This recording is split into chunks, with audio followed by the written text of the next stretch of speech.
Hey everyone, in today's video I'll be taking 10 popular bosses to find out which one is the best for XP. Also with this you could level up a friend or a different account. Obviously this is technically all subjective as it depends on what gear you have as well as what point in the game you are at. To try to be as accurate as possible I'll be running each boss 5 times to work out the average time it takes me to get to the boss as well as the time it takes to beat it. I will then use the average time and the XP gained to figure out how much I could approximately get in 1 hour. I will not be counting loading screens in the average time as it won't make too much of a difference in the ranking. However, I will be counting one loading screen in one of the farms, but I'll explain that later. For every boss, I will be level 64 to make it so the XP does not scale higher. And finally, for this video, I won't be using the Moxie's Endowment artifact, but make sure you get one if you plan to farm XP. So with that said, let's get started.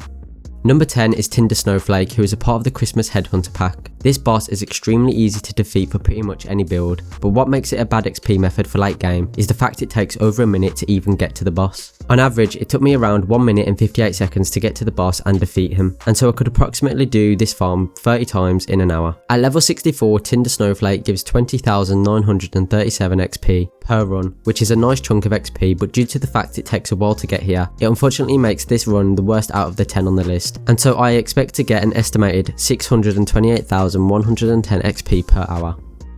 Next on the list is the one and only Warrior, who can be found at the end of the base game. An average run of me getting to the boss and defeating it was approximately 1 minute and 20 seconds, meaning I could fit in an estimated 45 runs per hour. This boss can be quite annoying to fight with certain characters or builds as the boss tends to cycle a lot, which can add even more time onto the run. Even when you defeat it, there is an animation before the XP is awarded to you. Per kill at level 64, the Warrior awards you with 20,937 XP, and so I could expect to be awarded with 942,165 XP per hour. A positive of farming this boss for XP, however, is the fact it has a chance to drop a total of 5 dedicated legendaries, including the Conference Call and Flacker, which both can be pretty OP with certain builds.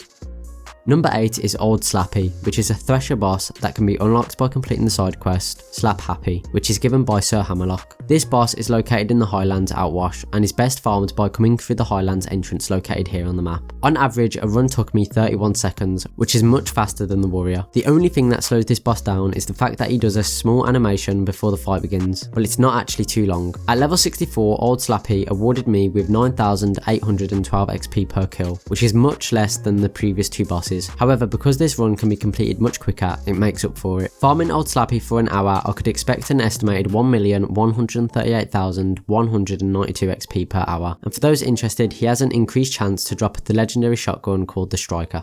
Coming in at number 7 is Saturn, who can be found in the Arid Nexus Badlands and is encountered for the first time during the main story. This boss can be extremely annoying to kill as he has tons of HP. The only way I managed to defeat it with ease was by using a well-known glitch with Salvador by using the World Burn and Flacker together. It took me an average of 1 minute and 2 seconds to get to it and defeat it, and honestly I just really dislike this farm. But in terms of XP, I got 20,937 XP per run, which means I could get an estimated 1,214,346 XP per hour. Saturn also has the increased chance to drop the Invader Legendary Sniper Rifle and the unique Hive Rocket Launcher. If you are either a newer player or a seasoned veteran, I would avoid this farm as there are way better ones coming up. This next boss to farm was actually pretty surprising, and that would be Badore. Now I'm really bad at killing enemies with the shields, and so it usually takes me longer than it really should. But regardless, Badore is first found early during the main storyline, and is a great spot for early Iridium. On average, it took me around 15 seconds, which means I could approximately do around 240 runs per hour. And so being awarded with 5,234 XP per run, I could expect to get a surprising estimate of 1,256,160 XP per hour. As mentioned before, he drops some Iridium, but other than that his loot pool is pretty disappointing. So now we are finally getting to the top 5. This next boss is part of my favourite Headhunter pack, and that is the Water Gobbler. And I promise I'm not just putting it in the top 5 because of favouritism. This boss is extremely easy for most builds and can be killed very quickly. The only downside is you have to run from the start of the map just like you have to for Tinder Snowflake. On average, it took me 56 seconds to reach the turkey and defeat it, which means I could approximately run the boss around 64 times per hour. At level 64, the Water Gobbler rewarded me with 19,747 XP per kill, and so if I ran it 64 times in 1 hour, then I could expect an estimated 1,263,808 XP per hour. Next up on the list is Uranus, who can be found during the Fight for Sanctuary DLC's main storyline and is located here in the Helios Fallen map. The best way to farm this boss was to hit this fast travel station here, so we will spawn here after reloading. Also, my preferred way to kill this boss as fast as possible was using a lead storm and bee shield. On average, it took me 52 seconds to run from the spawn point and kill the boss, which is extremely quick, but it could be made even faster if my gear was actually on level. If I ran this farm for 1 hour, I could approximately do 69 runs per hour. Per run, this boss gives 21,933 XP at level 64, and so if I did 69 runs in an hour, I could get an estimated 1,517,517 XP per hour. Another benefit to farming this boss though is the chance for pearls, multiple legendaries and effervescence.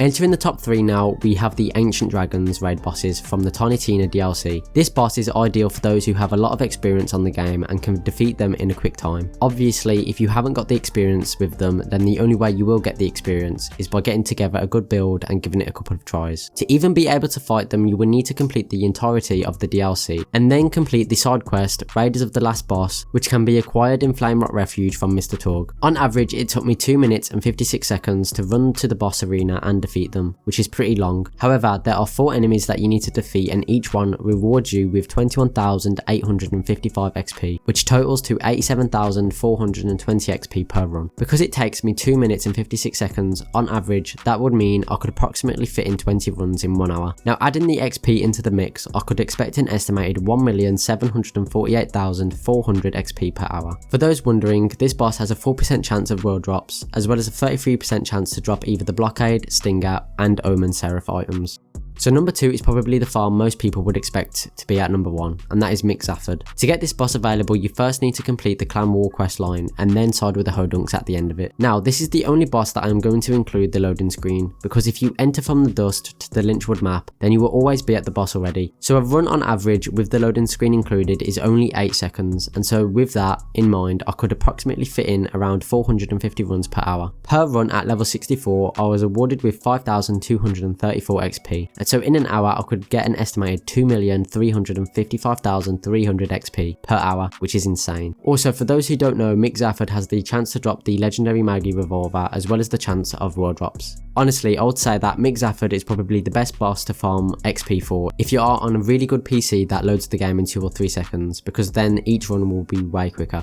So for the number 1 spot is the Pumpkin Kingping from the Bloody Harvest Headhunter pack, who you fight during the end of the DLC. What makes this boss so good is because of the fact that you don't need to save quit to fight him again. Instead, once you have beaten the first stage of the fight, you can let the pumpkin head kill you and you will spawn nearby. Then just simply run back into the arena and use the valve again, and you will be able to keep fighting him over and over without the need to save quit. This boss is extremely good for people who are on console, as there are no loading screens unless you count the death animation. In terms of how long it takes, on average it took me 33 seconds, which means I could approximately fit in around 122 runs per hour. The Pumpkin Kingpin at level 64 awarded me with 20,937 XP, and so I could expect an estimated 2,344,944 XP per hour. And so with that, there is 10 of the best XP farms to get to level 80 quick in Ultimate Vault Hunter mode. I tried my best to add some sort of reasoning to each one, but remember, we can only go by estimates as XP scales and everyone has different loading times, so it's almost impossible to get an exact answer on how much XP you can get an hour. I hope this has helped you out. Don't forget to subscribe for more content, and I'll hopefully see you in the next video.